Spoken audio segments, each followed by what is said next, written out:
తాకట్లో ఉన్న బంగారాన్ని విడిపించి ఆ రోజున మార్కెట్ ధర కట్టి మిగిలిన డబ్బును మీకు అందిస్తుంది కొమ్మూరి గోల్డ్.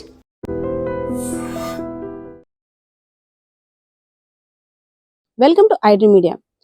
కొన్నిసార్లు ఆకతాయిలకి పోలీసులు ఎన్ని హెచ్చరికలు జారీ చేసినా వాళ్ళు చెప్పేదేంటి, మా పని మాదే అంటూ పెడచెవిన పెడుతుంటుంటారు.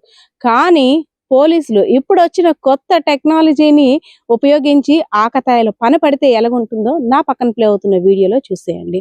సో పేకాట రాయిళ్ళు, పేకాట కారణంగా, అలాంటి జూదం కారణంగా కుటుంబంలో ఎలాంటి ఆర్థిక పరిస్థితులు వస్తాయో ప్రతి ఒక్కరికి తెలుసు.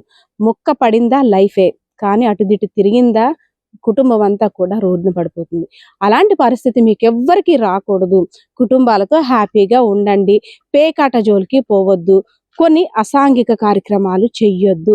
దురలవాటుకి దూరంగా ఉండండి అంటూ పోలీసులు ఎన్ని అవగాహన కార్యక్రమాలు, ఎంతమందిని మోటివేట్ చేస్తున్నా మరి కొంతమంది అయితే మాత్రం మీ పని మీదే, మా పని మాదే అంటూ వారికి నచ్చిన పని చేసుకుంటూ పోతున్నారు. సో అలాంటి వారిని డ్రోన్ కెమెరా ద్వారా పట్టుకొని పరుగులు పెట్టించారు విజయనగరం జిల్లా పోలీసులు.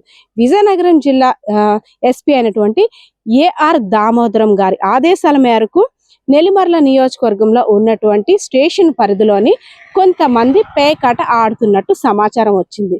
సో వెంటనే పోలీసులు వారి యొక్క స్ట్రింగ్ ఆపరేషన్ ని మొదలు పెట్టారు. మనం ఎందుకు టెన్షన్ పడ్డం, ముందుగా టెక్నాలజీ సో మనం వినియోగించుకొని వారి ఆట పట్టిద్దామంటే ఒక డ్రోన్ ని పైనుండి పంపించారు.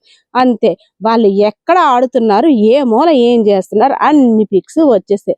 వెంటనే పోలీసులు స్పాట్ కి వెళ్ళిపోయి వారిని పట్టుకున్నారు. కొంతమంది అయితే మాత్రం తప్పించుకోవడానికి వారి విశ్వ ప్రయత్నాలు చేశారు. కానీ కొంతమందిని అయితే పట్టుకొని పూర్తిగా అందరినీ కూడా అదుపులోకి తీసుకున్నారు.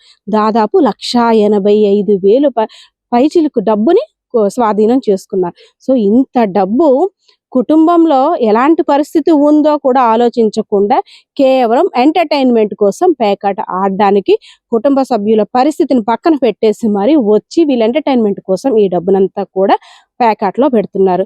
సో దానివల్ల ఎంతమంది ఇబ్బంది పడుతున్నారు, ఇంతమంది చెప్పినా అర్థం కావట్లేదు కదా. మీకు ఇలా చెప్తే అర్థం కాదు, మా స్టైల్లో మేము చెప్తామంటూ టెక్నాలజీని ఉపయోగించి డ్రోన్ ఎగరేశారు. అంతే, వచ్చింది డ్రోన్, అలా తీసి పంపించింది పిక్స్, ఇలా వెళ్ళిపోయారు జైలుకి. సో ఇది చూసిన తర్వాత ఏమనిపిస్తుంది, సంక్రాంతి దగ్గరకు వస్తుంది కదా, ఏ మామిడి తోటల్లోనో ఏ చెట్టు కింద హాయిగా పేకాట ఆడుతూ పండగను ఎంజాయ్ చేద్దాం అనుకుంటున్నారు కదా. మీ అందరికీ ఇది ఒక బిగ్ అలర్టే. ఎందుకంటే మీరు ఏ మూల కూర్చున్నా డ్రోన్ కెమెరా వస్తుంది, పోలీసులు వాళ్ళ పని వాళ్ళు చేస్తారు.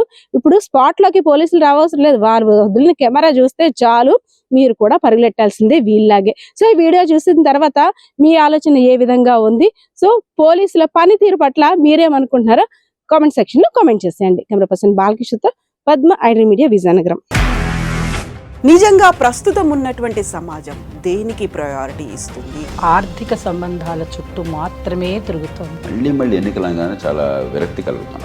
మంచి అనిపిస్తుంది కదా, లేడీస్ కూడా ఛాలెంజింగ్ జాబ్స్ చేసినప్పుడు చాలా బాగుంటది. ట్రాఫిక్ అసిస్టెంట్స్ గా నియమించిన ట్రాన్స్జెండర్స్ అందరితో సాల్యూట్ చేయించుకుంటున్నారు. ఫుడ్ డెలివరీ ఇవ్వటానికి వెళ్ళినటువంటి డెలివరీ బాయ్ అనిల్ పై కళ్ళ ముందు